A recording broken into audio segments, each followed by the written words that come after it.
Good morning. My name is Liz Lister and I'm a Scottish tourist guide, and this morning you find me at my cottage up in the Highlands of Scotland outside Aviemore, Loch Alvie Cottage. And when I got up this morning, it's what we would call a dreich day. It's drizzly, cold, but not frosty. A day that you really need warming up. And so this morning I thought, right, for my breakfast, I'm going to have porridge. And then I remembered that today is Saturday, the 10th of October, which is Porridge Day, which we celebrate porridge, and we have in Carbridge, which is very close to here, the World Porridge Making Championships. Unfortunately, this year they're not going to go ahead in person, but they will go ahead virtually. And online, there's been a competition running since June for the best speciality porridge. So you can go and check up this evening and find out who won that. The recipes will all be online. But today I'm just making porridge because I love porridge. It's very good for you. If I've been eating too much fat recently, not having a good diet, then it's good for lowering the cholesterol. So all in all, the Scots like our porridge. And if you were to say porridge across the world, probably most people would think of Scotland when they think of porridge. But that's strange because porridge is really just any type of grain or cereal mixed with water or milk and made into a stiff paste. It's substantial, it's filling, so it's a diet that's used all over the world. In Asia, we've got congee, which is made from rice with water. The Scots took it all over the world. In the Caribbean, they have a form made with semolina, which is called porridge, and which they enjoy across there. In Thailand, they have one which is cow tom, or jok as they call it, which has got coriander and fish paste and chilli in it. So basically anywhere you go in the world, you'll come across porridge. Spelt different ways. If you're an Outlander fan, you're maybe used to Jamie saying his Parritch, P-A-R-R-A-I-T-C-H, but in Scotland we call it porridge, P-O-R-R-I-D-G-E. And traditionally we would make it with oats, because oats were the staple food of the Highlands, particularly in Scotland. They are easy to grow, they adapt to our Scottish climate, which is harsh, particularly up in the Highlands, and they'll grow in the marginal land where other crops might not grow. Traditionally in Scotland, our cereal crop was barley. And so when you go out to archaeological digs out on the Outer Hebrides, you can find areas where they find pots which were used to make porridge from barley dating back 2,500 years. But across Central Europe and particularly Scandinavia, when they go into those peat bogs where they can extract these bodies that have been preserved by the peat, they find in their stomach that there's actually oat porridge going back over 5,000 years. So the Scots certainly didn't invent it, but we do have a strong association with it because it was such an important part of the diet of the Scots. So this morning, I'm going to show you how I make my porridge. Now, people can argue different ways of making porridge, but I'll tell you a little bit about porridge, the oats that go into it, while I'm making a pot for my breakfast and my husband's breakfast this morning. So I hope you'll enjoy it while I talk you through it. So in Scotland, we tend to be traditionalists when it comes to our porridge. We're not in favour of this ping porridge where you take your tub or your sachet, pour it into a bowl, put it into the microwave for 3 minutes and ping, you've got instant porridge pre-flavoured at the end of it. We like to start off with the 3 basic ingredients that make up a good porridge. First of all, you've got water, straight from the tap, or in the old days, straight from the local burn or spring. Then you have salt. Now, I know these days salt is seen as everything that's evil, but it's a flavour enhancer. And porridge is such a bland food substance that you need a little salt in it to be able to flavour it. And then the star of the show, the oats themselves. Now today, I'm going to be making it with these boys. These are rolled porridge oats. Come in different consistencies. You can get great big thick jumbo oats, which give you a much thicker texture, take longer to cook, but I'm going for a medium rolled oat. But traditional porridge made in ancient Scotland would have been this stuff here, which is oatmeal. Now, what the crofter or subsistence farmer would have done is to gather his crop of oats in and to take it to the local mill, to the miller there. Now, when the oats are harvested, they consist of a thick husk surrounding a grain inside. So you get rid of the husks, they're not needed, and the grains go between two large millstones and they get ground down. Usually it was water power that would have powered the turning of these big millstones. And the longer that you grind it, that affects the consistency of your oatmeal that you're gathering. So traditionally it would have been oatmeal, and if you're a purist still today, you'd be using the oatmeal. But rolled oats have become the oats of choice these days, and it's actually due to an American company, Quaker Oats, who developed the process to change this oatmeal into rolled oats. And at the end of the 19th century, they came up with a process to steam the oatmeal and then roll it flat and cut it into these flakes. And so that's what I'm using, rolled oats, to make my porridge today. But I know in the States you're still fond of your oatmeal. You like steel cut oatmeal. That's just taking the central grain, or groat as it's called, and cutting it. And you get different textures of oatmeal depending on how fine you cut it. So I know that steel cut is a very popular choice in the States, but you get pinhead, coarse, medium, all different types of oatmeal. So for the purists still today, they would be using oatmeal, but for me, it's good old rolled porridge oats. Now, for something as simple as 3 ingredients, you'd be surprised at the amount of discussion and debate that goes on into the making of porridge. The first question you might ask is, do you soak the oats overnight? Well, some people think it makes a difference. Personally, I wouldn't. I don't think it makes any difference at all. When do you add the salt? Certainly it has to be added at the beginning of the cooking, but some people say if you add it too early, it can make the oats hard. I put it in at the beginning. Doesn't seem to make any difference to me. So the big question is, what is the ratio of oats to water? Some people say 2 parts of water to every 1 part of oats. Others say 3 parts. So I split the difference and make it 2.5. So I use a mug. I'll make it for myself and my husband. So I use 3/4 full of oats, and then I mix with that 2 full mugs of water. So about 1 part oats to 2.5 parts of water. It all goes into the pot and you heat it. Bring it to the boil, stirring it continuously so that it doesn't stick to the bottom of the pot. And you may be familiar with this implement. Does anybody know what that's called? It's a spurtle, and traditionally this was used to stir your porridge. Breaks it up, stops it forming lumps, stops it sticking to the bottom of the pot. But you don't just stir it any old way. Traditionally, you had to do it with your right hand and stir it clockwise or sunrise. That way you had good luck, you were well looked after. If you did it widdershins, anti-clockwise, you were invoking the devil and bad luck would befall you. So make sure if you're using your spurtle that you do it in a clockwise direction.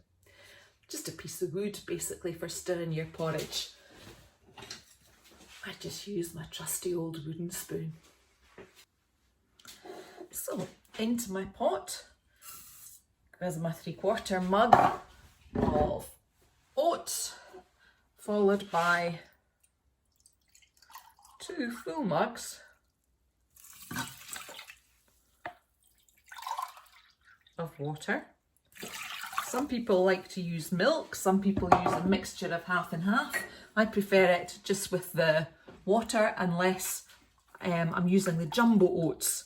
If I'm using the jumbo oats, they take longer to cook and I tend to use it half milk and half water if I'm doing that. But just the oats and the water into the pot, and then the flavour enhancer, essential. We have not too much, just a pinch of salt. You don't want it too salty, but you do want the flavour to be enhanced. And then we have, if I switch the cooker on, then we have the heat, a heavy bottomed pot, stirring it continuously in this first time until it comes to the boil. You don't want it to stick, you don't want it to go lumpy. So remember to stir it clockwise. Should be using my spurtle. Stir it clockwise. Hoping for good luck here. All that we're doing is we're breaking up the lumps that will form in the porridge and making sure it doesn't stick to the bottom of the pot. Go back to my wooden spoon. Prefer that. It's easier. It doesn't make the noise on the bottom of it. Now, if you've ever wondered, have you seen a Scotsman in all his fine regalia, his Highland dress, you might have wondered what this man bag business is all about, this sporran that they wear at the front of their kilts. Well, that goes back to the days when Highlanders were travelling about, driving their cattle down to market, looking after their sheep, travelling about in the Highlands, and they needed to carry their food with them. And in those days, the staple food was the oats. And so they needed a supply of oats, and they would put the oats into their little leather pouch that they would carry suspended from their belt at the front of their kilt. So that's where the sporran originated.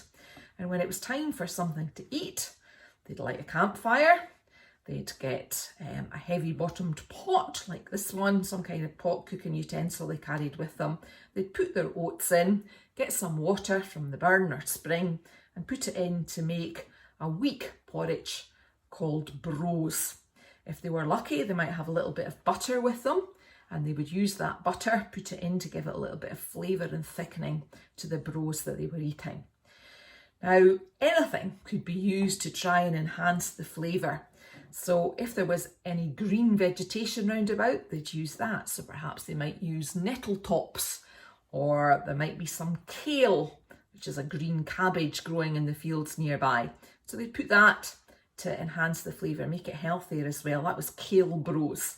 If they were lucky enough to trap a rabbit or have some sort of beef stock of any kind, that would go in as well, all adding to the flavour of the porridge and make it less boring. Back at home, when they made the porridge, they would make it nice and thick and they'd allow it to cool. And then in the side cabinets at home, the sideboards, there would be what was called a porridge drawer, where they would pour the cooling porridge into and allow it to set. And they would cut that up and use it for lunch and dinner as well. It was the staple diet, maybe the only diet of the Highlanders. And so they might fry it, but that would do them for a day or two because of course there was no fridges. So how could they preserve the porridge and stop it going off? So that was why they had the porridge drawer. And I remember my dad, when he made the porridge in the morning, it was himself, none of the rest of us were very keen on it at that time. He would make 2 or 3 bowls of porridge and he'd eat one there and then, but he'd put the other 2 or 3 into the fridge with a saucer on the top of them so that he didn't have to make it every day. He would just heat it up as and when he needed it. Just stirring it continuously and waiting till it begins to boil.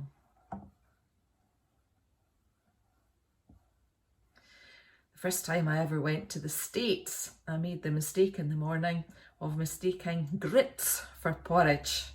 Of course, your porridge is oatmeal. I didn't realise that grits was made from maize, so quite a different taste to your grits.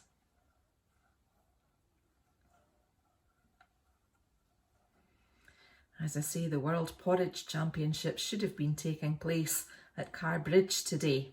Unfortunately, they've been cancelled. These World Porridge Championships have been going for 27 years now.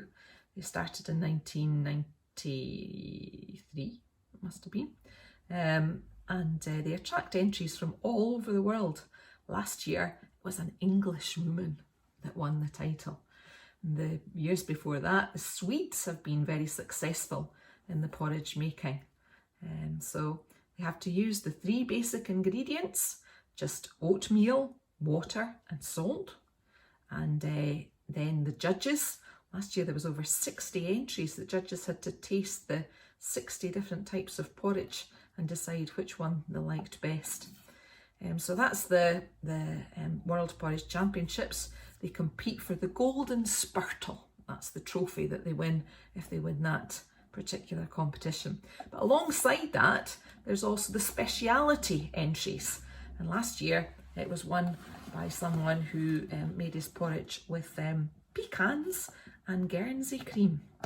Now you can hopefully see that that's beginning to bubble. It's on the boil. So what I'm going to do is I'm going to turn my heat right down and I'm going to allow that to simmer for about 5 minutes. There's not a lot in the pot, so it won't need much more than that. So I just want it to simmer gently for 5 minutes.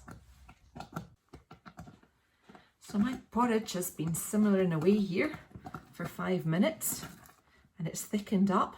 If you like it with a nice coarse texture, just leave as it is. If you like it smoother, give it a beat round about and the grains break down a lot more and make it smooth. If you listen to it as it starts to boil again,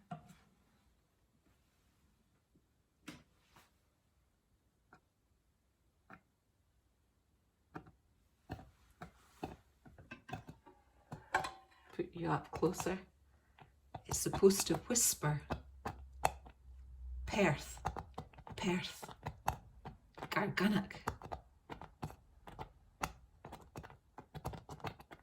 Gargunnock. That's the names of 2 places in Scotland, Perth and Gargunnock. And they say that you can tell whether it's ready or not by whether it's whispering at you, Perth or Gargunnock. Okay, I think mine is ready. Now, porridge cools very quickly, and so traditionally it's served in a pottery bowl. And the pottery bowl is traditionally called a porringer, and you should warm that so that you keep your porridge warm. So we're going to pour our porridge into our porringer now, nice and smooth. There we go. And when you've emptied the pot, very important tip, put it into cold water. If you just leave it sitting or you put it into hot water, you'll find it's the devil's own job to clean. But if you put it into cold water, you get a skin on the surface and that skin just flakes off and your pot's easy as anything to clean. So here we have our porringer full of Scots porridge oats. So there you have it, your bowl of porridge. And now you're faced with a great dilemma. What do you have on your porridge? Well, traditionally, some people might have put a sprinkling more salt on it and then added milk to it. But more normally, it would have been a sprinkling of sugar and milk. And you can see on the sugar bowl here, caw canny with the sugar. Don't put too much sugar onto it. So that helps add to the flavour and taste of the porridge. In the 18th century, there was a very famous Englishman called Dr. Samuel Johnson, and he was a writer. He was the first man to ever compose an English dictionary, brought words together. And he was also known for his wit and his humour, but also he wasn't too keen on the Scots, and he wasn't too nice or kind to the Scots in his writings. Towards the end of the 18th century, he came on a tour of Scotland with his companion, Boswell, who wrote his biography, who wrote Dr. Johnson's biography. But in his famous dictionary, his definition of oats was that a grain which in England is given to horses, while in Scotland it's the staple diet supporting the people. So we have to try and make it a little bit more interesting. So what can we add to the porridge to make it a little bit more interesting? Well, we have here a range of things that you might add to it. You might like to give it a little sprinkling of cinnamon, a few slices of lemon, maybe some twisted coconut, maple syrup, very popular, as is dried fruit, whether it's prunes or sultanas, raisins, cranberries, all delicious. Maybe a bit of yogurt added to the top of it. But if I'm going out for luxury, I like real luxury. So my idea of a special bowl of porridge is some brown demerara sugar with some whiskey. Now some might say that's sacrilege, but I love it. And then I substitute the milk for a little cream. So that's my idea of this morning's breakfast. Porridge with demerara sugar, whiskey and cream. And there we have it, the finished article. Good old Scottish porridge, a sprinkling of demerara sugar, a drizzle of Scottish whiskey and some single cream. As we say in Scotland, great.